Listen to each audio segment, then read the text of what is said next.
Hello, welcome back to our closing session for Social Media Day Summit Live. I'm very excited to kick off the session. To get the chat warmed up, though, I would love for you to post a GIF for how you're feeling about the day so far, whether this is the first session that you're joining in on or you've been hanging out with us all day. I would love to know. I'm going to post one in the chat. I'm going to post the GIF. If you look in the chat, there's a GIF or GIF, however you pronounce it, option. And you can select a GIF and then go ahead and post in the chat. Let me know. How are we feeling so far today? I'd love to see it. We're going to kick off this session in a moment, but a little bit of housekeeping.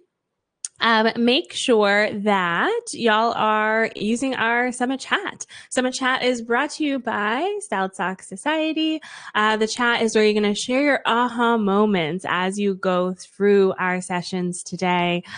Give us the golden tidbits that you've gleaned from the sessions. Also, the more you post, the more chances you have to win our bingo game that we have going on. One lucky prize winner will be able to win the grand prize. All you have to do is participate and show up and do exactly what you're doing here right now. We also have all of the things that you need in our Summit workbook. I'll put that link in the chat as well. Our workbook has links to everything you need, our Summit schedule, the replays, and it's brought to you by our partner agency Together, membership that's amazing for building referral partnerships in your agencies. For those of you just joining in, we're posting a GIF of how we're feeling today. Whether you've been hanging out with us all day or you're joining in for the first time, I want to see your GIFs. I love the SpongeBob dancing one. Lots of dancing happening right now. Lots of dancing. I love it. Love to see it.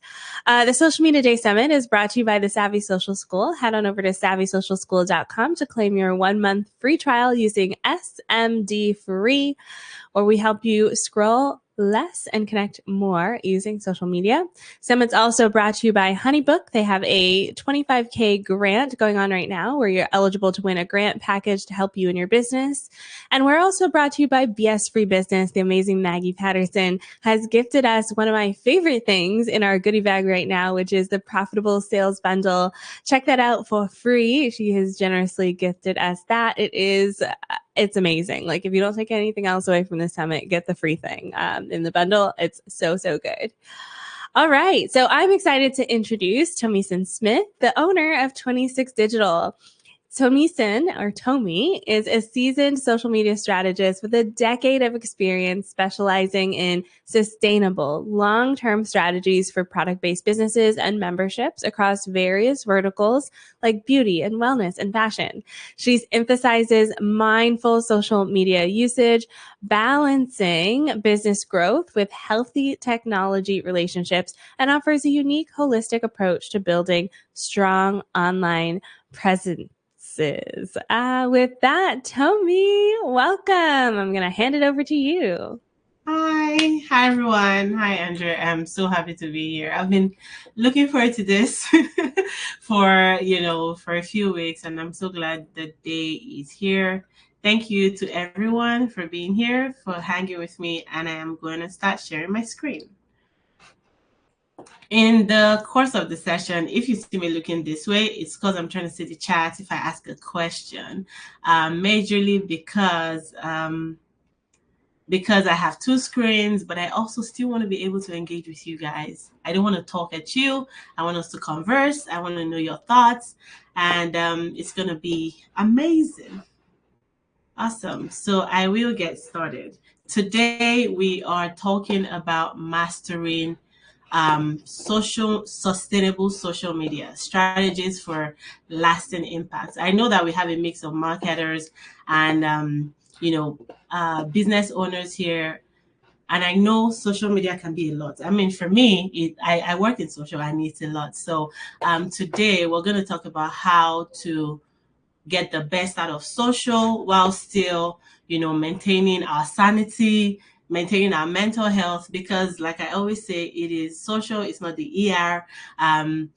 Lives are not involved, even though it looks like sometimes it is, but no, not really. It's about enjoying the journey, enjoying our work, and while still making money, because the aim of social, especially if you're a business owner or a marketer, is conversions. All right, so Andrea did a very good job explaining or talking about who I am. And these are a few things that I'm super proud of. I'm a social media strategist. I've been doing this for a decade. I love what I do. I've been doing this before the days of Adam Musari's weekly videos. And, I own an agency now, 26 Digital. I'm an ethical marketer. That is one of the most important things to me, because marketing can be deceptive, especially in 2024, where people are using like hacks and tricks. But that's not what we're all about here. I'm a mom as well. I have two amazing kids. I'm a data nerd. You're gonna find me where the numbers are. That's my thing. And I am a TV buff. Currently watching The Bear. If you're one of my people, let me see yes chef in the comments. And I love Ice Chai. Find me anywhere the Ice Chai is. So it's your turn now.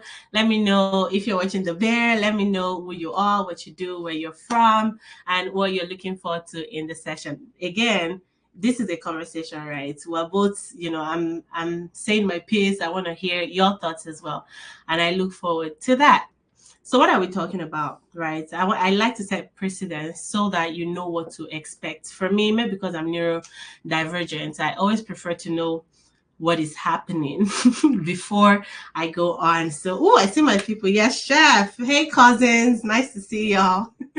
So today we are talking about I will touch on the changing landscape of social, what it means for you, the difference between trends, virality, and sustainable strategies. I'm also going to talk about the pillars of sustainable social media. I have a framework that has helped me as a personal brand, that has helped our clients, that has helped different people that I coach and work with or consult for to build sustainable strategies that convert. And that is called the C.O.N.N.E.C.T framework. We would also touch on content psychology and how you can get your content to reach people exactly where they are. I have a couple of case studies for you, and I look forward to your questions. So first, I always like to start with this game, because this is actually, don't let me preempt myself, but who knows what this particular picture is? I'm going to give us like a few minutes to try and guess. I'm looking in the chat. And if you guess it right, I have an amazing Notion content calendar that is currently, I sell it, but you get it for free if you can guess what this image is. And if you want a hint, let me know in the comments. But this picture is where it all began. That's a hint. I give us a few minutes. That's the hint, Jemmy. This picture is where it all began. And another hint, it was taken in Mexico by a taco stand. And this is a stray dog. I see the gifs. My co-worker. I wish. I love animals. Yes, Blossom. It's a photo of a dog. But okay, I'm just gonna tell us. This is the first ever picture that was posted on Instagram by Instagram's co-founder. So they just created the app. They were testing it. It was by a taco stand in Mexico. Took this picture, put it up, and the rest is history. So this is the first ever picture that was posted on Instagram. I wonder where this dog is, right? Because it was a stray. I hope they took him in or something, because the beginning of something is always the best. So the ever-changing landscape of social. In the year 2000 to 2001, 2010, social was basically about staying connected with your friends. It was heavy on the filters, the images. Who remembers the days of the Valencia filter? If you post a picture and you're doing the Valencia filter, you're not that girl. But that's like 14 years ago, and so much has happened. Between 2013 and 2017, the influencers started to emerge, the types of Jackie I know, the types of this old poly girl, I forget her name. And then this is when the algorithm started becoming a conversation, and social became a hub for news and trends. In 2020, I say 2020, every time I say 2020, my heart skips a beat, because I'm like, that year literally changed everything for everybody. It was the year of the pandemic. and social was either like an opportunity for you or it was a distraction. Fun fact, I started my agency in the heat. I started like a month before the pandemic, and then the pandemic hit, and I'm like, where do we go from there? But that year presented itself as an opportunity for a lot more online educators, creators, people getting on social to either distract themselves or as an opportunity to share more of themselves, to sell something. And now, 2021 till date, I mean, not much has happened between 2021 and 2024, but we're in the video era, right? The carousels are still great, but everybody wants to see videos. And I'll talk about how to set the right balance between both subsequently. But this is when the popularity of TikTok and the Reels started, spontaneous, unfiltered moments. You will see the girls holding their phone and trying to put it down, and then there's a shaky, that shaky effect that the TikTok girls do, or people in bed recording videos. So social lost that it has to be filtered. It was people being people while conversing with other people. It was the era, or we are in the era of authenticity, when the era of going back to the basics. And I said all of that to say, yes, the landscape is changing, but the core principles remain. Knowing this will set you free. Knowing this would free you from fretting about algorithm updates, fretting about platform updates or any other thing. Core principles remain. People relate to people. Community is important. The value and the kind of content you create matters. So yes, platform has changed. Yes, algorithm is algorithming, but the core principles remain. And the only way to stay sustainable and build sustainably is when you sit in the core principles, when you understand the core principles. And that's what we're going to be talking about today. I mean, the topic is mastering how to build a lasting presence. And I'm setting this precedence because building sustainably does not happen in 5 days. It doesn't happen in 10. Sometimes it doesn't happen in a year, right? It's the little efforts that bring the compound results. We're talking about mastering. Nobody has ever mastered anything in a year. Think of the Beethovens, the Thomas Edison, the Serena Williams of this world, the Andre Jones of this world, right? They did not master things by doing it for 2 years and be like, oh, this is not working. You master things by being consistent about it, doing it every day, over a year, over 2, over 5. And I just really want to set that precedence. Who here has ever gone viral? Let's start that conversation. Have you ever gone viral? How did it make you feel? On what platform did this happen? For me, while we're putting our answers in the chat, I would talk about my own viral experience. I went viral, I think, once or twice on Instagram, and honestly, it was not the best, because first it came with a lot of anxiety for me. I was getting notifications all the time, and it also came with like a lot of trolls, people that are not my ideal audience finding me, making comments about my hair, about my face, people just trolls just being trolls, not people being people, because people are actually good. And that viral experience for me made me feel like this is not how I want to live the rest of my life, quote and unquote, right? It's not even possible to go viral all the time. But virality, yes, it gives you that dopamine of, oh my God, people are liking my post, or it's resonating with people. But what happens after that?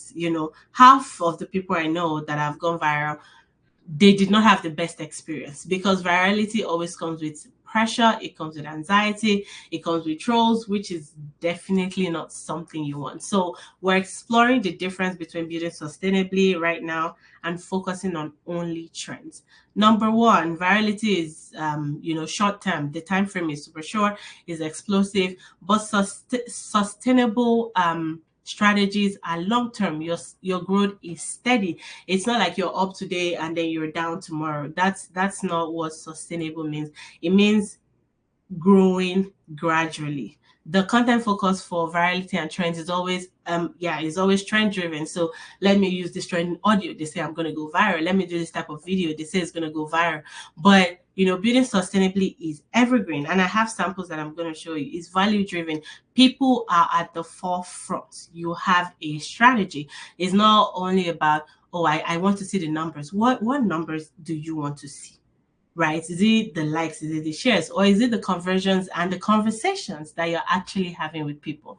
So, having the right mindset, setting your precedence, knowing what you're trying to do on social is the first thing you have to think about when you're considering building sustainably. The effort distribution of virality is very erratic, right? You say go, go, go. And we don't do that here. Like personally, and that's one of the reasons why Andrea and I connected very well. We're not all about you always have to go, you always have to post 10 times a day, you always have to do this, because yes, you're on social, but you're also human. You have to have a distinction between your online life, your and your offline life. And the aim of everything we're doing online is to also have a good life, like live life in itself. So why are we pushing intensely when that's not the best for us? But sustainable is consistent daily efforts that match your lifestyle, efforts that make sense for you, things that still allow you to pick your kids from school or take them on a vacation, and then you're not anxious that your business is going to be ruined before you're back. That's what sustainably means. The metrics for virality is always like views, shares, rapid growth, like I mentioned. But it's way bigger than that, and those are surface level analytics. If you really want to know how your business is doing, these are not the numbers that will give you the answers you're looking for. Building sustainably, you see things, you consider things like your engagement rate, your conversion rate, how you're retaining your audience, what your community looks like, the conversations you're having in the DMs, and then business impacts, which is why we're on social. Yes, when you go viral, you might see a huge spike, but what happens after? During the pandemic, 1,001 people went viral. Some of them are not even in business anymore because it was not sustainable. So you want to build a legacy, if that's your thing, right? You want to build a business that outlasts you, or even lasts with you enough for it to do what you need it to do. So sustainably is long-term business growth and stability. This graph, is how trends work.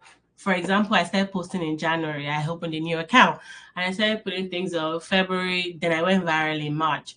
And, I was still riding the wave of my virality in April. By May, things started going down. I tried again. I kept trying. And in the midst of all of this, if you guys really think about it, there's a lot of anxiety going on because you're like, how can I do this again? I really want to replicate this. But that's not thing to do. What's smart is start gradually, keep going, keep going, keep going. Up on you see, this is January, right? According to this graph, and this is December, not December of the same year. This is over like a 2-year period. So sustainable strategy is steady, is slow, but it's sure, it's tried, it's tested, and it works all the time. So I mean, think about this. Do you want a large passive audience that is that converts once in a while, only when you go viral, and they don't even remember you throughout like every other time in the year, or a small, nice, engaged, niche community that actually takes action? One of my favorite things about the community I've built on Instagram specifically is how I chat with my audience, how people can come to me with questions, how I'm sharing a part of myself, and little things like that make them feel like they know me, and also eventually inspire them to take action. So I have this example. This is not Taylor Swift because I don't want the Swifties to come from me. This is Little Twist, right? And I just wanted to give the example of two artists, right? They're both musicians. This person not Taylor Swift again. She sells a she sells out a massive stadium, maybe 50,000 people in attendance. But what she really wants, what her business goal is, for people to buy merch or maybe join a fan club, and just 1,000 of them did. That's a 2% conversion. For the marketers here, you know that that is super poor, right? 2% is not the number you're aiming for. Yeah, it's the latest twists, guys. Not trying to not trying to get everybody to break into a war. And this is an indie artist. Maybe her name is Jess, but she does like a comedy club, and then she has 3,000 people in attendance, and 1,200 of them buy merch from little things that she does. Maybe she had a meet and greet beforehand. Maybe she has a newsletter. Maybe she engages with them on social. Maybe she goes live, or maybe she has even like teased that, oh, there is merch to buy, and eventually thousands of them buy the merch. That's 40% conversion. She doesn't have as much numbers as this person, but she has more conversions. So the thing is, virality will get you 1 million followers overnight. But if you don't have a foundation set, if you don't have, because while building sustainably, it's possible to go viral. It's very possible. But the foundation you have is what we keep people. Because if you go viral, right, they're here, and then tomorrow they're not there, and they ruin your engagement rate, because your engagement rate is the percentage of your followers that actually engage with your content. Imagine I have 50,000 followers, and not to talk of the Instagram algorithm of now, but I'm getting like 20 likes because I went viral at some point, and then I've gone down again. In comparison with someone that has 2,000 followers and gets 150 likes, she's more likely to convert. More people are likely to buy from her than me. So thinking about building sustainably, the pillars I always recommend is authenticity. You really, really, really, really, really have to be yourself. The difference between me and every other marketer is my experience. That's the only thing that is unique about me. We probably have similar knowledge. We probably have similar experiences. We probably know how to make the algorithm work for us or write the best newsletters. But why am I different from person B? Because of my unique experience. By my unique experience, I mean, maybe the way I write my clients' content is different, or the way I even handle my discovery calls is different, or I have studied something about social that gave me a new perspective. That is what is different about me. So you have to be deliberate about being yourself. People crave genuine connections. A few years ago, when every time we're going to church as a family, we always stop by Starbucks. That brought me closer to a lot of people. Trust me, there were people that scheduled discovery calls with me from a Starbucks conversation. So, people, and the measure is because people are nosy. They want to feel like they know you. They want to feel like, oh, I have like a front row seat into her life. But, you're just being yourself and sharing that part of yourself as much as you want to with your audience. You're showing that you are a real person. There are times when I have been burnt out from, for example, there was a time when I was about to have my baby, my second daughter, and I was spent because I hired people to help with like the agency part of things, and one of them just left. Like she in fact, she did not leave. She literally just disappeared, and work was left in a limbo. I remember getting on live to have that conversation, just talking about how that sometimes you have to be disciplined, you have to push yourself, and a lot of my audience could relate. It was a live video I saved that eventually got over like 1,000 likes. A live video, because live videos never do well, but because I was sharing a part of myself that maybe my audience has not seen, or maybe it just made them feel like they know me, it really, really helped me connect, or it really helped them connect with me. So that's authenticity. Value. Building sustainably has people at the forefront. It does not have algorithms at the forefront. It does not have virality at the forefront. It does not have trying to do what Adam Mosseri has at the forefront. It has the people. You have to care about people if you want to build sustainably. You have to want to serve.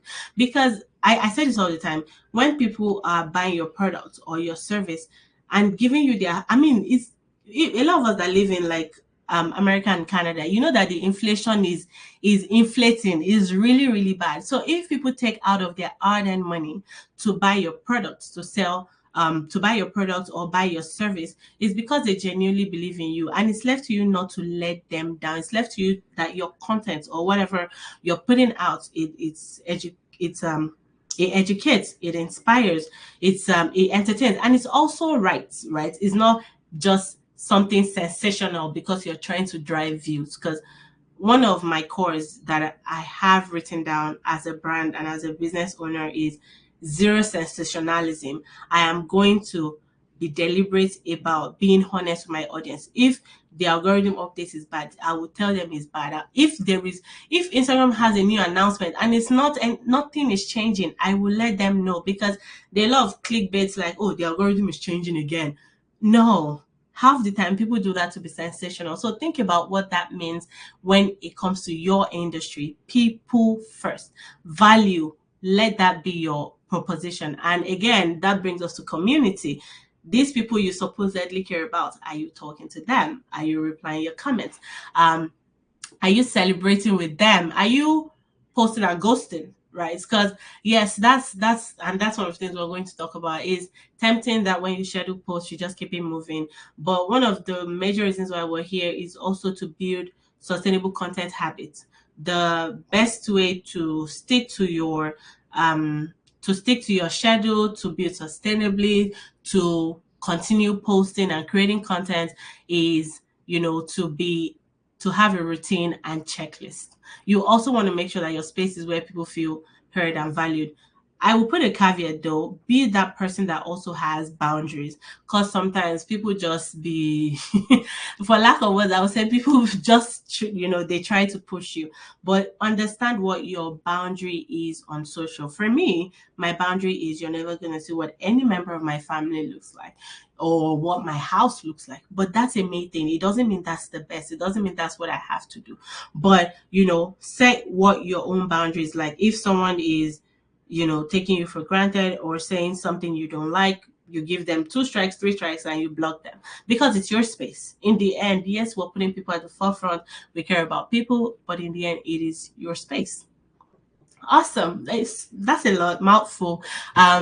But yeah, I see you guys in the chat. Let me know you're still with me. You can drop your questions. I see a couple of questions and we would talk about those subsequently. Going into the Connect framework. This came about from a moment of exhaustion. I feel like one of my lowest times was when I was pregnant with my daughter and I was stranded. And I'm like, you know what? I can't continue like this. I want to build a business that I enjoy. I want to build a business that can run without me. I want a framework that would work for me, that would work for my clients, that would get us the best results without having to be online 247. So how can I do that? And that is how we're here. Number one, I always create my goals. And this is not just, oh, I want to have 10,000 followers by the end of the year. The biggest mistakes people make is that they create social media goals, not business goals.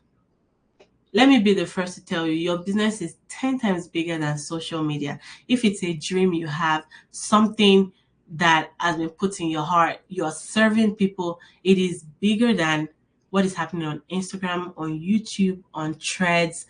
It's your brain child. So if you're writing your goals, let them be tailored to your business. As a business person, I am a chiropractor. What are my business goals? Oh, I want to get a space next year. Or maybe currently I'm in someone else's office, so I'm doing it from home. I want to get a space. That's a business goal. Number 2, I want to be fully booked. That's another goal. Or yours can be, oh, I'm fully booked, but I don't want to work on weekends. And you write all those goals, right? Great. When you're done, you think about the fact that what are the channels that I use to hit my goals? What are the channels I use to market? So, for example, I want to get a space. I'm taking steps, I'm talking to people, but I know I need more money. So, how much do I need to get a space? I start thinking about how to get more people into my funnel, how to get more people to know about me. And that's where your social media goals come in. Your If you're making business goals, if you're making social media goals without business goals, you cannot build sustainably. You will be exhausted, you will be tired, you would give up. But if your social media goals are supporting your business goals, that is how to build sustainably. So I'm like, okay, I'm getting a space, but I need more brand awareness. That is a social media goal that is helping the fact that I want to get a space. So brand awareness, what do I need to do? Okay, I want to get on this channel. I want to create content. And that's where we start from. Next, I make sure that, we observe our audience. One of the major things I see happen for my clients when they come to us is they're like, oh, I already know what my target audience is. I don't need a strategy. I just need a content calendar. And I mean, let me be the first to tell you that half the time they don't.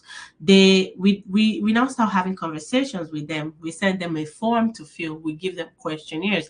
We have exercises. We have a couple of calls, and we start noticing that who they thought their audience is not who they really thought it was. For example, we had a client that she sells shoes, and I mean that's fashion, right? And she mentioned that, oh, our audience is young women, and that is too broad. Young woman is too broad, because I mean I can be 50 years old and say I'm a young woman. So what does that really mean?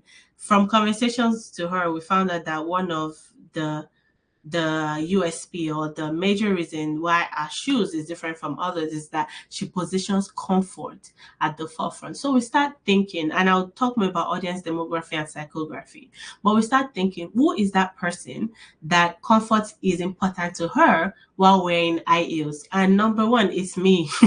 I'm that girl, because I am chasing my kids all the time. And I know that, I mean, for those that are moms here, you can relate. Is either I am putting on sneakers or I'm wearing comfortable heels if I'm going out or going to church. So we started drilling down and tailoring it to understand that our audience is people that prioritize comfort. So moms, older women, um, maybe people with arthritis and things like that still want to look good. So how is our content going to be tailored to these people? Another thing we always think about while observing our audience is, so what do they do online? Who do they follow? Why do they follow this person? What channels do they use? Because if, for example, my target audience is women in their 50s and I am using TikTok as my primary platform, easiest way to shoot myself in the foot, because it's not like they're not on TikTok, but that is not their primary platform. We had a client that, we thought our primary platform was going to be Instagram, but as we continually posted on Facebook, we found out that our people are on Facebook. So, it's going through these exercises to determine who you want to talk to, because if you don't have goals, if you don't know who you want to talk to, fastest recipe to burn out, fastest recipe to give up and think it's not working. Number three, which I touched on previously while talking about the audience, is platforms. You need to know that every platform has its own nuances. What works on Instagram might not work on TikTok, might not work on YouTube Shorts, might not work on Pinterest. So after knowing that my audience is on Pinterest, right? I know that I want to use Pinterest and maybe another platform, and I will talk about that subsequently as well. Then you have to nail your content. What happens half the time with people I consult with, people I chat with, is these first three, nobody does it. They're just like, oh, I saw a post on Instagram, or I saw my friend who is also an interior decorator she started posting content. I'm like, you know what? I can do that too. But you don't know, your goals and hers might not be the same. You don't know what she has planned. You don't know why she's on the platform she is. You don't know if your audience is the same. So you don't want to not do all these three before you jump into content. Content is the fourth step you should be thinking about while thinking about building a lasting and sustainable brand. Number five, well, five, right? Yes. Community. People, people, people. I love people so much. I always look for the best in people. And I'm that person that one of my favorite things about posting on social is my community. How that I just started posting on YouTube, and it makes my day when I see comments like, oh, this was very helpful. Even though I know that there are some bots that do that, right? But it warms my heart that I am serving people in the best way that I can. I am engaging them. I am creating what I know would help them, and gradually, while I'm engaging them, while I'm creating what will help them, I'm building that trust so that if I eventually have a service, a product, a membership, something I want to sell, I will be the first person that comes to mind in that regard. And because we're building sustainably, because we don't want to get exhausted, because we don't want to burn out and give up, you have to coordinate your schedule. That is the C. And the last one is track and tweak. I will talk about all of this subsequently, but that is the connect framework. Your goals first, which have to be in sync with your business goals, understanding your audience, navigating what platforms you want to choose, nailing your content, engaging your community, coordinating your schedule, then the numbers, track and tweak. Okay, so I have gone off and talked about this, but while creating your goals, you have to know what you want to achieve with your online presence. You're not just there to occupy space or to mark attendance, right? It has to have a reason. For example, while me speaking to you today came about from me using Threads, I really wanted to use Threads to connect with like minds and business owners that don't believe in doing the most on social, but doing high impact efforts that will deliver results. And that's how I found, even though Andrea and I were following each other already, but I started understanding our thought process, seeing the kind of videos, seeing the kind of text or threads that she was posting. I'm like, you know what, this is my people. So, I knew that on Threads, what I wanted to do was connect. And I focused on that and used it to connect. Example of goals you can set that are social media goals, which also have to be in sync with your business goals. Don't forget, guys, is increasing your website traffic. And if you notice, when I put this example goals, I did not talk about likes. I did not talk about shares. I did not talk about all those things that is confusing people or making them think like that is all social media is about. Because every time, and I know that a lot of marketers here can attest to this, every time I put up a post that is supposed to drive conversions or help me sell something, it never performs well. And by performs well, I mean like the likes or the comments or the shares, but it converts to dollars, which is the aim. So, you looking at numbers is the easiest and fastest way to shoot yourself in the foot. Those numbers are not relevant if they are not relevant to your business goals. Increase website traffic. Yes, I want more eyes on my products. I sell makeup. I don't know why I said that, but I sell makeup. I want more people to get on my Shopify website, but I want to use social to drive that traffic. That is a measurable goal. It's a goal that you can measure. I want more profile visits. I want more people to discover me. I want better engagement rates. So what does that mean for me? What kind of content would I be creating? I want more leads. I want more speaking engagements. I want to get on more calls with people. How do I do that with social? So, that is the foundation, your goals and understanding your audience and tailoring your content, your interactions, everything you do on social to them. The second one is platform strategy. Like I mentioned, understand that each platform is different. Then choose the best platform for you. You don't have to be on Instagram. You don't have to be on TikTok. You don't have to be on Facebook if it's not relevant to you. If I'm a I don't know, maybe a childcare facility, and I'm trying to target moms in Nashville, for example. I know that the Nashville community is pretty big on Instagram. So I'll probably pick Instagram as my first channel. Then I would explore something like Facebook. The major reason why I'm not even mentioning TikTok is because Facebook and Instagram have more abilities for you to target location. So, as someone that is a childcare facility, you're a brick and mortar business, location targeting is very, very, very important for you. So, you choose the platform that makes sense for you. You're not, I don't know how many people here are Christians, but you're not the devil. It's the devil that tries to be everywhere. You cannot be everywhere. A lot of people that you see that have a omni-channel strategy or a multi-platform strategy, they have a huge team. If you can afford a huge team, fantastic. If you cannot, start at the small points, hone in, and see where you go from there.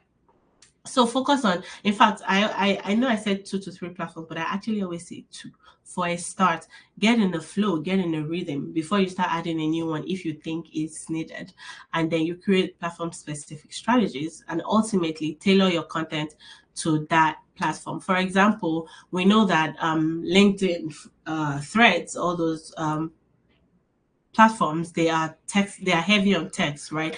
I know that with LinkedIn, memes also work really well. I know that I think the carousels are not doing as well as they used to. So that understanding from choosing my platform will let me know the kind of content to create on that particular platform. I know that now Instagram reels and carousels are doing very well. Then that is what I will create if my ideal audience is on Instagram. Great. I also wanted to share this because this is one of the ways that we build sustainably in the agency for our clients and for me as a personal brand. And it's the 1-1-1 rule. I don't do everything, right?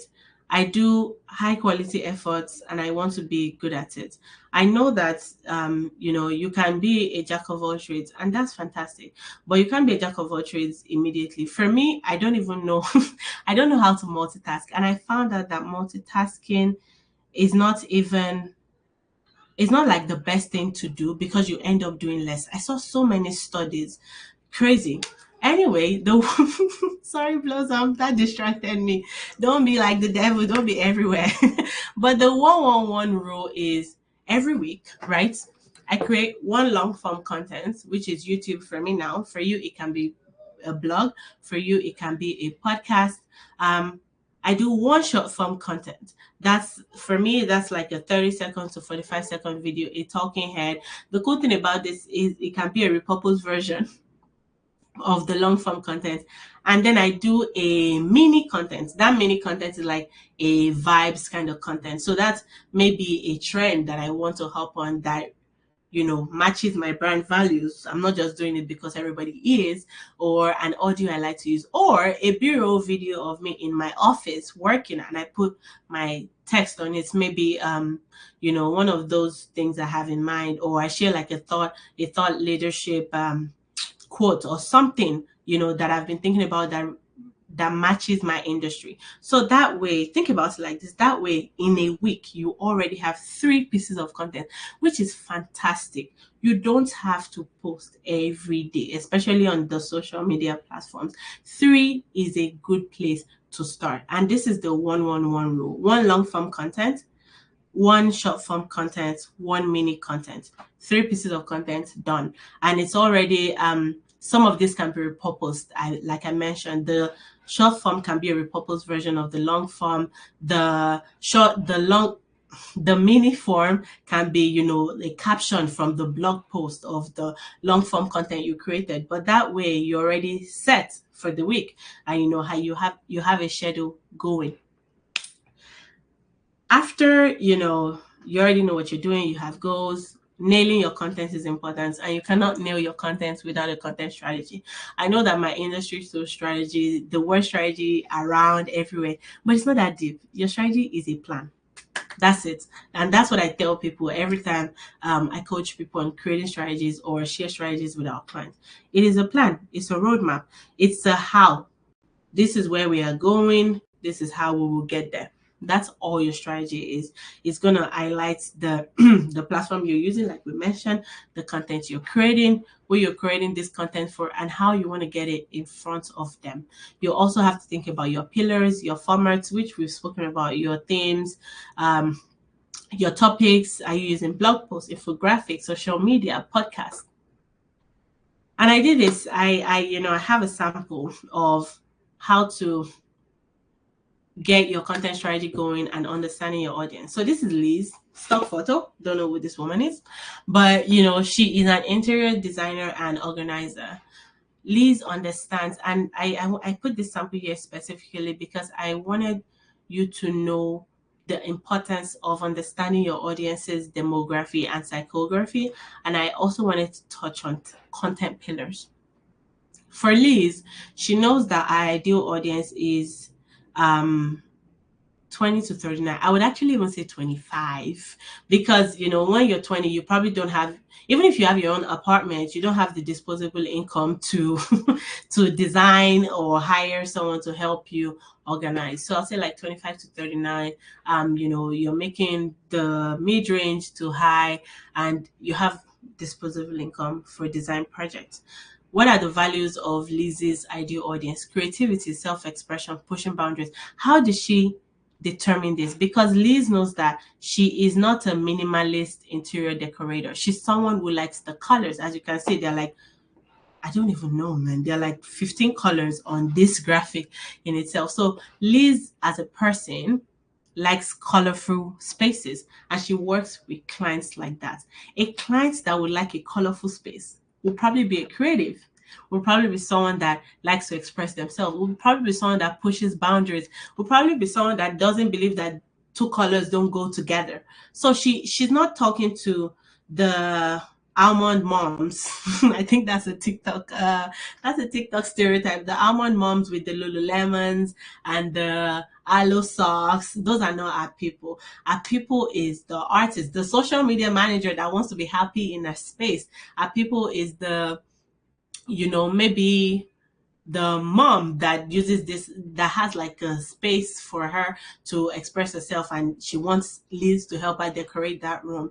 So she's not creating content that is tailored to the neutral and the minimalist people. She's creating content that is tailored to the people that like to push boundaries. She knows that their lifestyle, they are trendsetters. They're probably the ones that would wear two things that don't go together. They're probably the ones that like the bold aesthetics, the big earrings, and she knows that their personality is open-minded. I mean, for me to decorate a room like this, I'm definitely open-minded and adventurous, and I'm very whimsy. So, she's not just saying, oh, my audience is 25-year-old women, and now I have to target my content to them. No, she understands them more than their age, because cliche as it sounds, age is just a number. People are multifaceted. People are broad. You have to know all of these broad things about them to be able to meet them at every touch point. And that's where content psychology also comes in. She knows that these people are heavy on Pinterest. So it will be a big mistake for Liz to go on maybe Facebook because a friend is on Facebook, or because people say Facebook is popping. She knows that the platforms that would help her would definitely be Pinterest, because I mean, every time I move to a new house or want to decorate or redecorate my room, the first place I go is Pinterest. And I can easily find Liz from there. If she pins at work, I can work with her. She will probably know that a platform like TikTok would also work for her, because TikTok is loud. People like the weird on TikTok. On Instagram, it may or may not work. So she understands, she came up about the fact that she's using Pinterest and TikTok to start, because she knows ideal audience and what they do and where they would be on. Our content pillars. Content pillars is not educational, no, that's not content pillars. Those are content types. Our pillars are style guides, right? It's color theories, decorating ideas. It's summer. Do you want to do something different? It's the fall. Do you want to do something different? How to save space. I mean, you can see beans under this chair and so much more. So in your own, as a person, think about that as a massage therapist, as a relationship coach. Who is my audience? and why is she coming to me? What does she need? And how can my content answer her questions? So content psychology is basically, everybody creates content, right? But it's not what you say, it's how you say it. I can say 5 ways to make a viral Instagram post. Or I can say,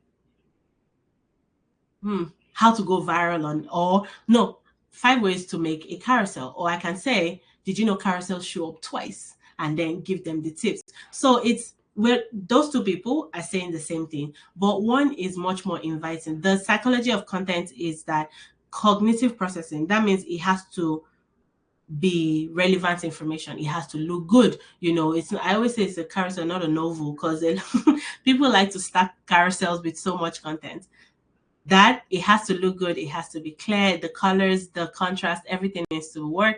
It also has to be emotionally engaging. So is it making me laugh? Is it teaching me something new? Is it making me happy? Is it inspiring me to action? Is it clear? You know, am I not just, are you rambling, you're talking head videos, or your carousels, you're saying A here and you're saying B here? Is it relevant and valuable? That's where people come in again. You know, do they need this? Do they care about this? Is it memorable? Are they going to remember it tomorrow? Are they going to remember it when, you know, they want to use it? For example, for Liz, when someone is redecorating their home, would they think about the tips that they probably saved in collections a while back that she posted? Would it also influence them and inspire them to action? So, I mean, that's basically, are they eventually going to get your service or buy your product? So it's not just posting content on social. It's about it's also about thinking about people, how it affects them, what it does for them, and how it triggers, you know, emotions, or, you know, it relates to their cognition. Okay, so content habits. Oh my God, you know, when I saw that this was 60 minutes for the session, I'm like, what would I say for 60 minutes? But you guys were almost, it's almost over. But yeah, content habits, I would try to go through it. Non-negotiable content creation schedule. I say this all the time. If it's not on my calendar, it is not going to happen. And that is why your content creation schedule should be on your calendar. Personally, I noticed that times when I don't create content consistently is because, and I'm saying this in regards to myself, is because maybe I don't respect myself as much as I should, or I don't take myself seriously. Because if it's a client that I have to get their calendar ready at 7 p.m. on Tuesday or any day of the week, I will, if rain, shine, fire is coming from the ceiling, I will get it done, because one of the cores of my agency is that we keep to our word. So why am I not giving myself the same energy? So you want to be that kind of person that puts your content creation schedule on your calendar. On Monday, I block out an hour. I am brain dumping. On Wednesday, I block out another hour to develop the brain dump. On Friday, I block out 2 hours to design and shoot videos. Done. But, you know, that's just 3 hours in a week. But it's about discipline. It's about understanding how you work. It's about respecting yourself. Also implementing the 111 rule. Spoke about the short form, the long form, the mini form, templates and checklists. You always need templates and checklists for you to stay on track. I have a checklist for social media managers. We use this in the agency as well. It has daily tasks, weekly tasks, monthly tasks. So things like inbound and outbound engagements, content creation, the calendars, it has all of that. Then you need a content curation system. You cannot be inspired all the time. So while you are doom scrolling, which I don't recommend, please don't doom scroll, but I know we all scroll, right? So keep it to a minimum. When you scroll, save things in collections, so that on days where you're blocked and you don't know what to do, you can go through them and find things that inspire you. For me, for example, a lot of things that inspire me are not even from my industry, because I don't want to be that person that got too inspired by someone and unconsciously copied them. These things from like graphic designers, filmmakers, but I think of how it relates to my own industry and how I can explore it. So you always have to have a curation system. Repurposing is not a dirty word. I have content I've posted 4 times. The only person that sees your content over and over again is you. Most people don't, because half the time after they've seen it, they've seen like a pool of 10,000 other content pieces. Rule of thumb for me, when I post a content, for example, if I post something on in January, I post it again in April, same thing. Sometimes I don't even redesign it. Pick the same image, download it if I don't still have it in Canva, post it again, and people are like, wow, this is so helpful. Same people that say, wow, this is so helpful, this is so helpful in January. So, people don't really remember. So don't be afraid to repurpose your content on the same channels or across different channels. Also, consistency over perfection. Imperfect action is better than perfect inaction. So you always make sure you are doing something. Creating and maintaining a thriving online audience requires discipline. You have to, be disciplined, trust yourself, respect yourself, and be dedicated. But it should never feel like a chore. At the point where it starts feeling like a chore, you know that you're getting burnt out, or you need to pivot, take a step back, look at what is happening, what is not working, what is making me feel like this is a chore, and reevaluate. How to build resilience and not burnout. Like I mentioned, recognize burnout early. For me, I always know when I'm burnt out, when I'm sleeping a lot and I just don't want to do anything. And I know for me, that's not one of the best ways to recover from burnout. So I just, start taking steps from that moment to fix it. You prioritize your well-being, your creativity, your enthusiasm, what sparks you up. For me, weirdly, it's designs, like designing things, creating fonts, or reading books. Those are things that, well, I can be reading a romance novel and I get an idea about about something relating to social, because my creativity at that point is at the peak. So, do all those things that relatively make you feel like more creative. Delegate if you can afford it, very important. Always have a boundary between your online and offline life. In the conversation I had with Andrea, the podcast, I mentioned that I don't handle anything on the weekend. Sometimes I even like put my phone on airplane mode. That's a boundary I had to set to avoid anxiety. Celebrate your wins. You're doing amazing. Focus on the progress you've made and always prioritize quality over quantity. I will never tell you to post 10 times a day or 10 times a week. If you don't have a team, that is impossible.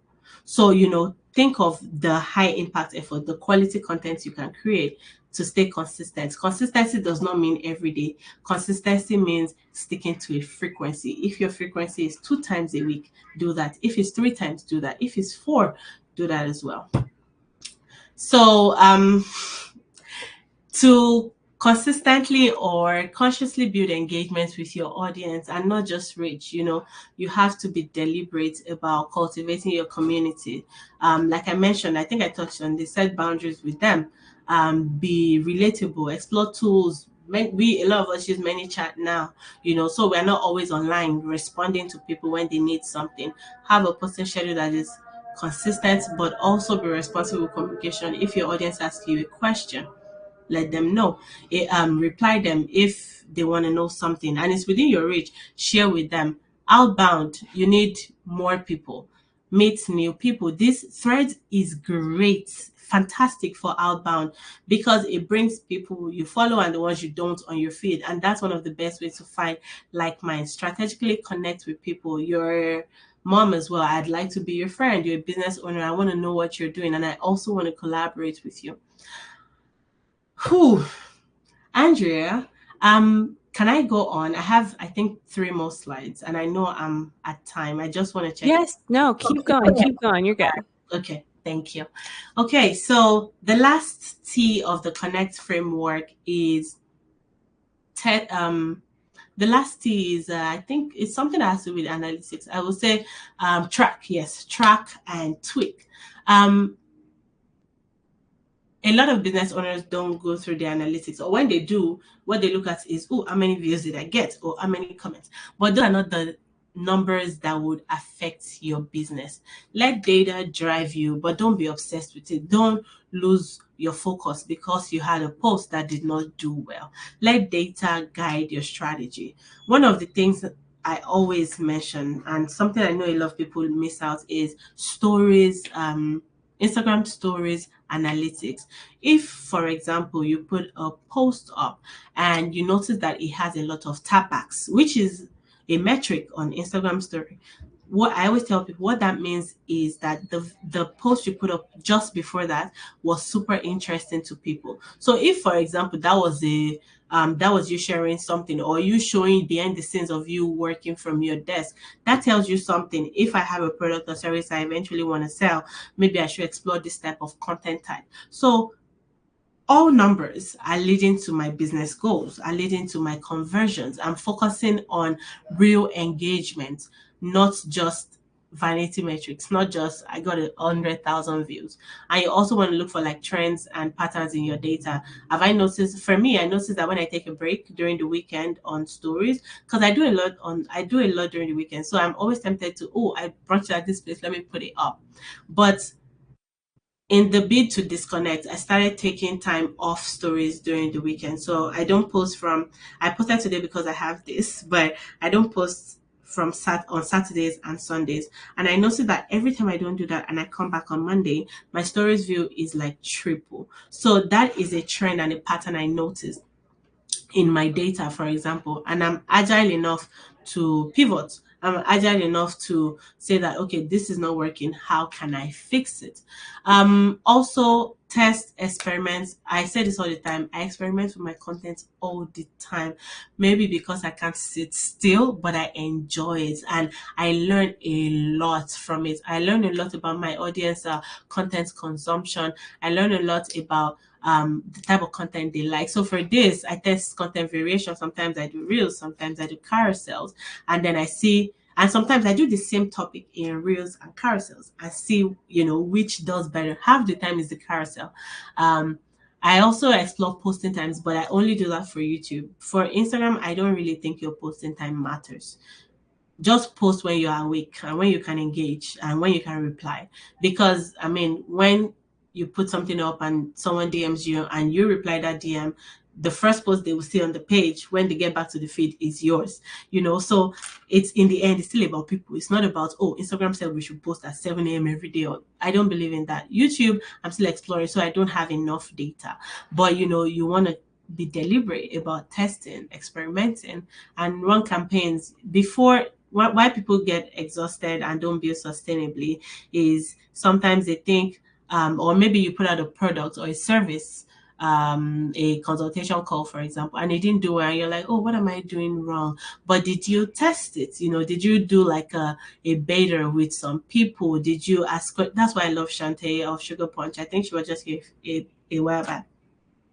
She's rebranding, but she did fantastic tests, asking questions before she's rolling it out on a larger scale. So that will not just save you time, it will also save you heartache from, oh, this didn't work, and it will help you to tailor whatever you're bringing out to exactly what people need. Because as a founder, a business owner, you have a lot of blind spots. You think this is fantastic, people will love it, but what if they don't? The only way you can know is by asking them. Think about Stanley. It was a regular random brand. And that's what I'm saying. Their target audience was men that like hiking, and randomly a blogger put them up and it became a mom blogger talked about the Stanley and it became a viral sensation. So, the Stanley brand did not just start when you and I or social media managers or girls started buying Stanley. They've been in existence for years, way before that. What if they were like, oh, we're not doing enough, right? We're not selling. Maybe we should not do this. So, they were deliberate about building sustainably. They were deliberate about pivoting their strategy, being agile and adapt. If you're like, okay, Stanley is a huge brand, they have a lot of money to spend on marketing. This guy is an agency owner like you and I. His name is Crystal. And I said I would perform an exercise on this particular YouTube thumbnail. This is not a thumbnail, a screenshot of the YouTube video. What's the first number that jumps out at you? I'll wait for us to put it in the comments. So, look through this entire screenshot. what's the first number that jumps out at you? While I'm waiting for you guys to put that in the comments, I'll tell you a little bit about him. He's a design agency founder, and of course, he's a child of an immigrant. He has been doing this for a while, and Andrea has given the right answer. This video is from 8 years ago. 8 years ago. That's what 20. Where was I 8 years ago?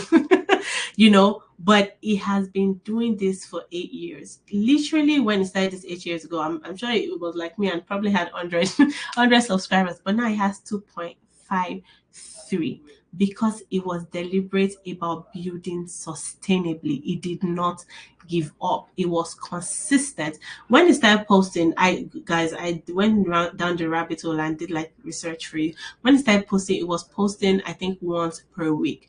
Now it posts 3 times per week because it has a team. He has grown. It's not just a solopreneur anymore, but he has been doing this for 8 years consistent. He has a video he posted yesterday, consistently, sustainably, without burning out, without giving up, because it was deliberate about building his brand in a rock solid way. His messaging did not change. It did not pivot because of the pandemic or after the pandemic. He is a brand designer, and now is teaching young designers how to do the same while still running his agency. So, people are like, oh, I've been in business for 2 years, nothing is happening. Or I've been in business for I've been in business for 8 months, nothing is happening. That's not how to build sustainably. It would not happen overnight. But when it happens, it would be here for the world to see. I mean, you can imagine the YouTube, Google AdSense revenue of someone with 2.53 million subscribers, and his views also hit that kind of million number. So all of these are lessons in building sustainably, being disciplined, not giving up, starting slow, ramping up, and trusting yourself. So it works because your approach is focused. It's focused on your audience as well. You have your goals that that are tailored to your business, and you have informed decision making from your data, and you're adapting. Last words: embrace change. Change will always happen. You need to decide if it matters to you, if it matters to your business, or just social, and then you know what you do with that. You also consider to keep testing and learning and experimenting, because change will happen. I also say, if you have a strategy that you just created, for example in January, use it for at least 90 days before you decide that it's not working. Lastly, build relationship with your audience. Every number that follows you is an actual person looking to learn from you, and get to know you. So serve them as that person. Looking forward to your questions. Mic drop. Thank you for being here. Thank you for hanging with me.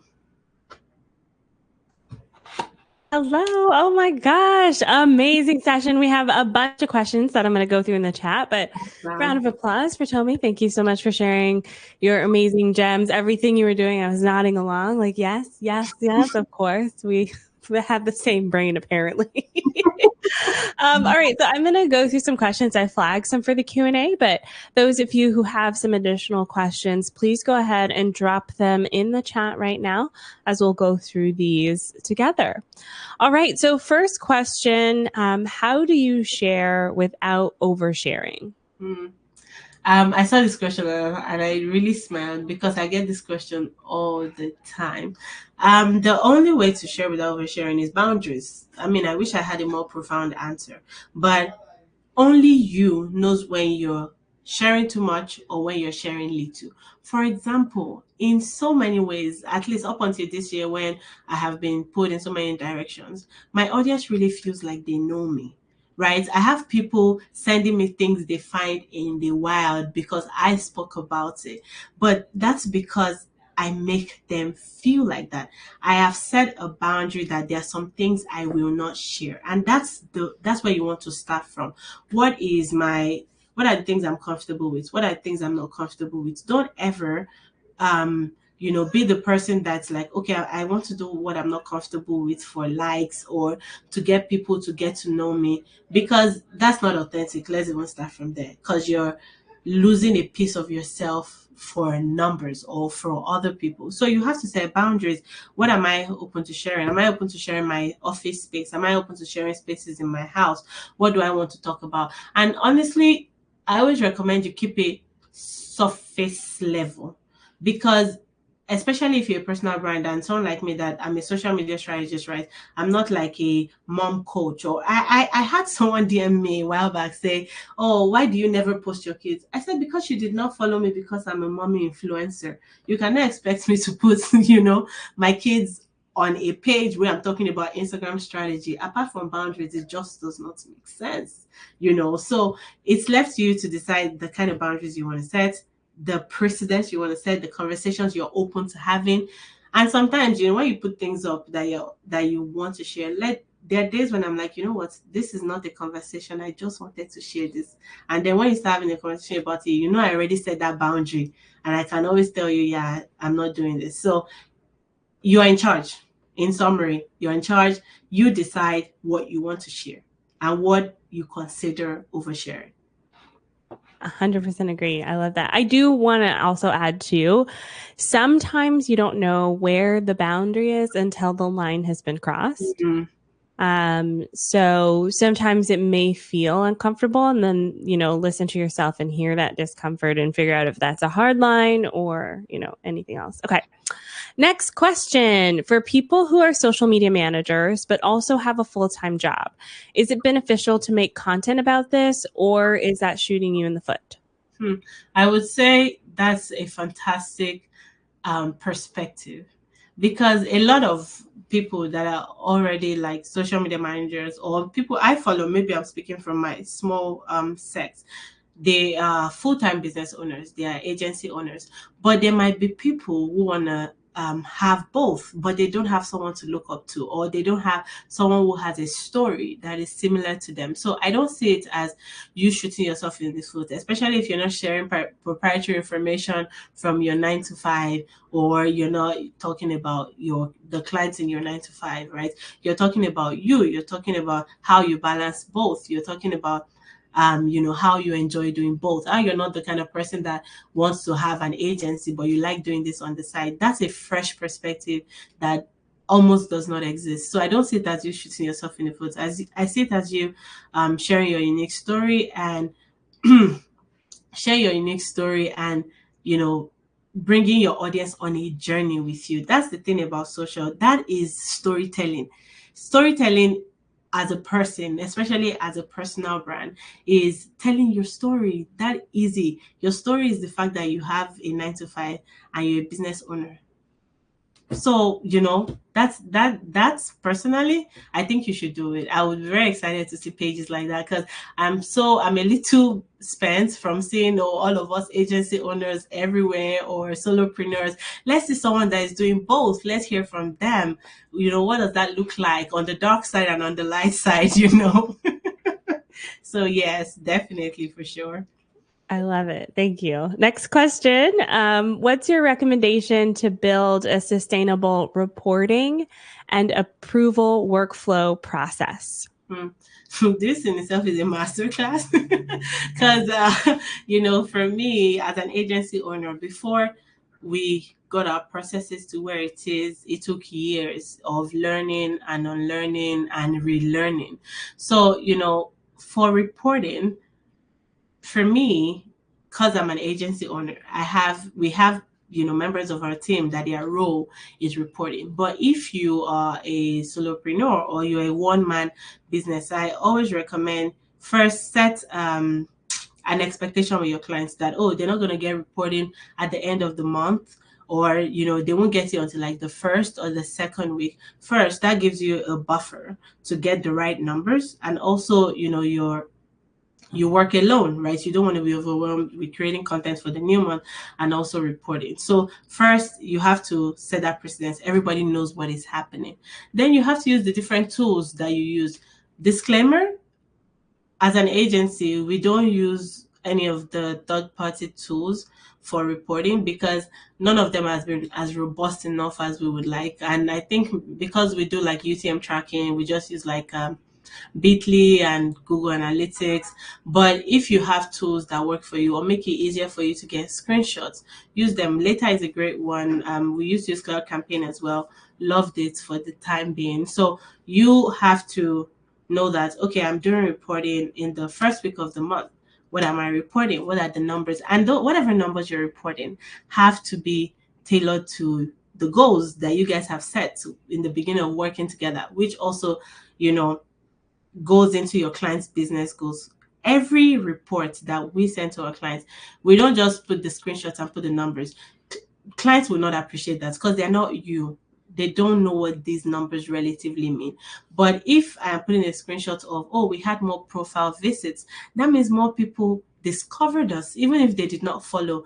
How do we take learning from that? That the fact that, oh, we're getting profile visits, but they're not translating into followers. How can we implement a strategy that would help our profile visits, become followers? So that's what your reporting should do. It should help your clients make informed decision, and it should not overwhelm you. So use tools, set precedents, let them know when it's happening.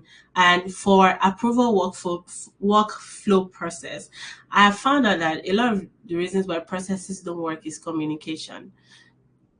Some agencies use Google Sheets to get approvals. Some use Canva to get approval. So you have to decide what works for you. Currently, we use Notion because I like how it looks. It's pretty. I like things to look pretty.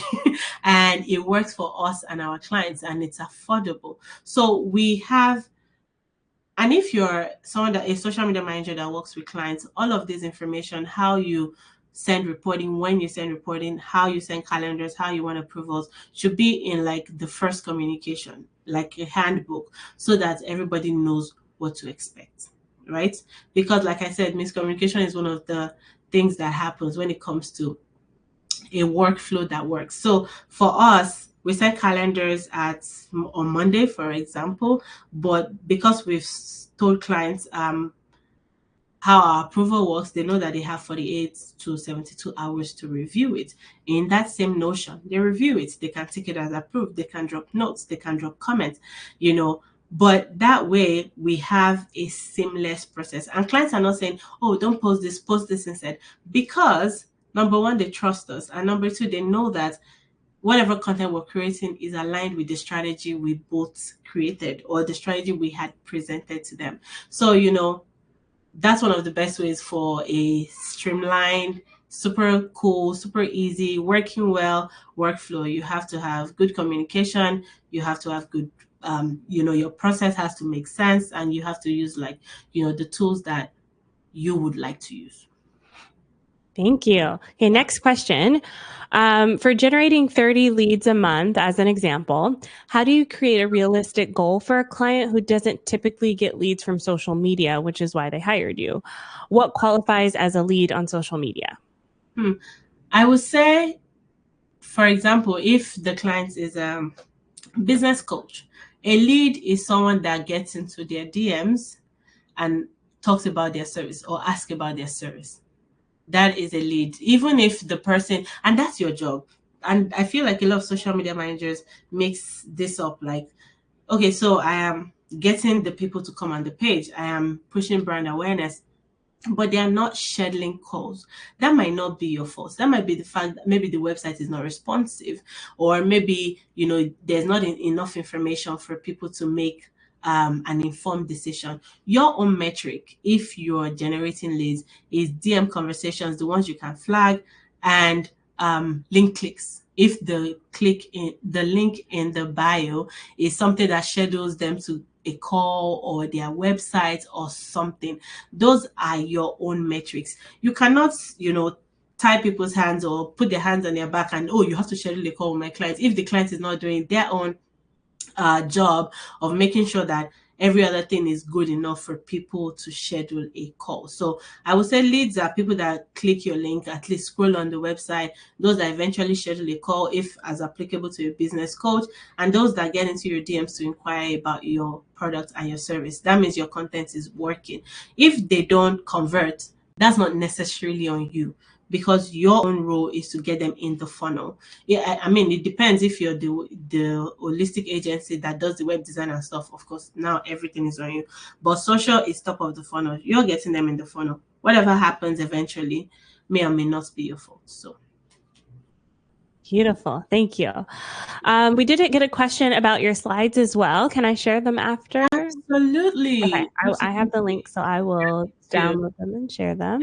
I also plan to share on my mailing list anyway, so Okay. onto that for sure. Yay, awesome. All right, Cynthia asks, can you elaborate on your content curation system?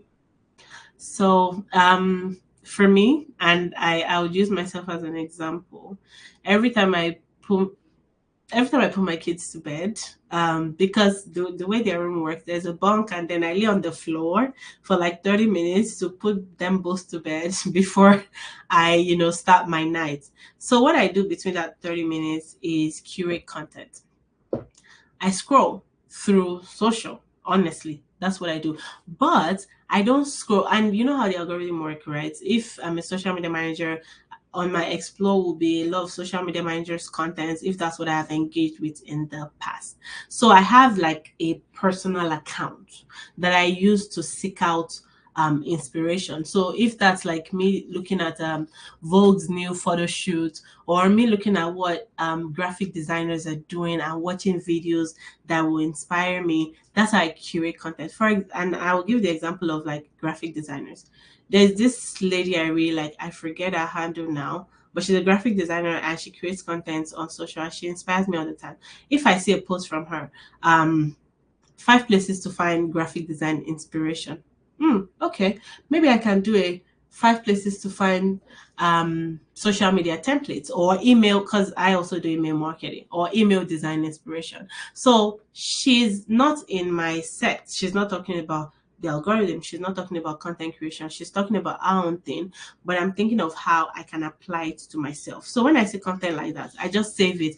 Oh, I like the way this person edited their video. They had like different angles. I just save it. So I'm not curating content. I'm not curating Andrea's content or Mill's content, people that are in my industry, because unconsciously you'll start, when you get so inspired that you're copying people, that happens a lot and you don't want that to happen. So you have to look outside into other things you're interested in. For me, that's graphic design, and that's why that was the example I gave. If yours is like plants, you will see people talking about how that they had to prune their plants for it to grow, and that's them just sharing a conversation. You can, if you're a social media manager, you can tailor it to starting a new account, you can tailor it to anything. So the options are literally limitless. And what I've noticed is people put themselves in a box to want to be inspired or to want to curate content from their own industry or industry similar to them, when there is so much content out there from people, rearranging their kitchen and, getting those views or getting people. You can do yourself rearranging your office space and do a voiceover over it and just talk about how, you're feeling in this new season, how you're feeling about social. So that way I have curated enough content types that will inspire me, so that when I'm ready to create content, I'm like, oh, okay, so this is what I was thinking about when I saved this lady organizing that space. This is what I was thinking about when I saved the graphic designer's own, and I have a content bank already that way. Beautiful. Okay, we have a few more questions here. Let's do like a rapid fire round to get through as much as we can before wrapping up our sessions. Do you back up your content to the cloud or hard drive so that you're not reliant on the social media platform? For me, no. But I have an email list, and for clients' content or videos we shoot, because we do content production, those are always in the cloud. Of course, we have the raw files and stuff. But I also really have trust and belief in Canva. That Canva will never disappear. So I have a lot of my things in Canva. I do almost everything in Canva. I'm a Canva creator, so that's my thing. I don't. Maybe I should, because this is a very good idea, but I just don't have the patience or the time to have to back up content. But if you're writing, you have videos, you should have raw files to all of those in the cloud. Yeah, perfect. If you reach burnout or decide you need to take a break, do you notify your audience? It depends on you. It definitely depends on you. I don't feel like there is a one size fits all for that. For me, I don't. I just disappear. But then I'm like, oh hey guys, I'm back. And some of them, you see, that's the importance of a good community. Some of them actually check in. Oh, we haven't seen your post in like a week. You good? What's up? That type of thing. So it depends on you. Personally, I feel like the energy I need to use to create a post or a video to tell you I'm going off, I should use it to recover from that burnout. So I don't really believe in it. But if you're someone that accountability is very important to you, that works. So there's no one size fits all. It's heavily depends on you as a person. Perfect. This question says, I think engagement rate is important, but how do you know when it's aligned with your goals? It takes into account so many factors. Should it be only on high level, or do you consider clicks and reactions vanity metrics alone? So I'll take the second part. Clicks are definitely not vanity metrics because that's a conversion. If someone is coming from social and clicking a link to see what I'm talking about or what I do, that in itself is a social media conversion. So that's not a vanity metric. With regards to reaction, I don't know.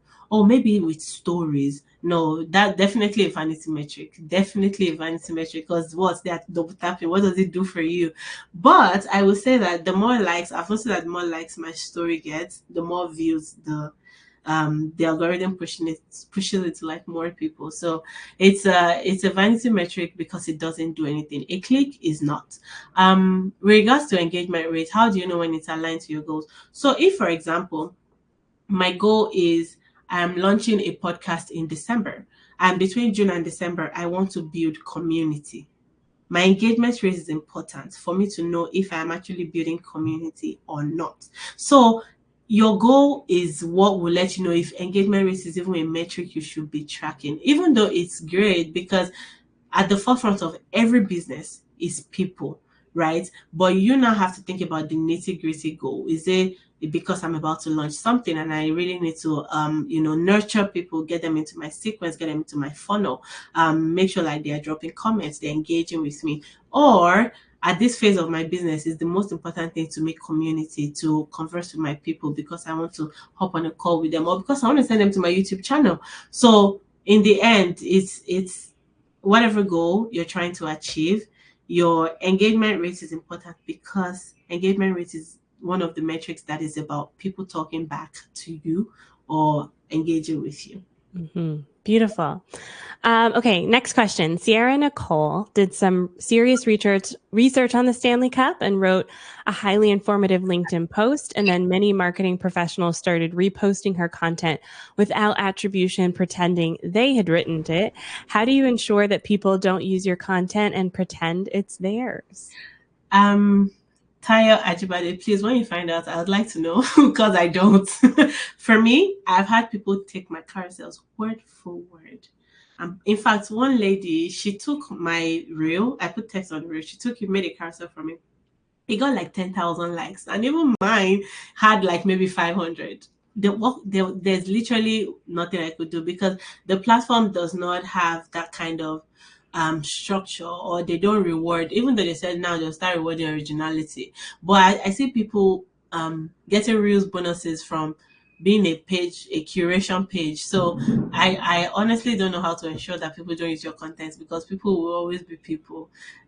Just hope for the best, and in the end do some internal work, right? To not let it get to you because it can be discouraging that, oh, I put my heart and soul into this and someone else made it theirs, right? So and community is also important. Whenever I'm like, oh, you guys, I put this in my story and oh, this person stole my content. Oh my god, my community will troll that person until they take it down or they come apologize to me, So having those people that will fight your battles is also important. Or people that will see, I'm like, oh my god, I saw this on Tayo's page. This is inaccurate. It doesn't belong to you.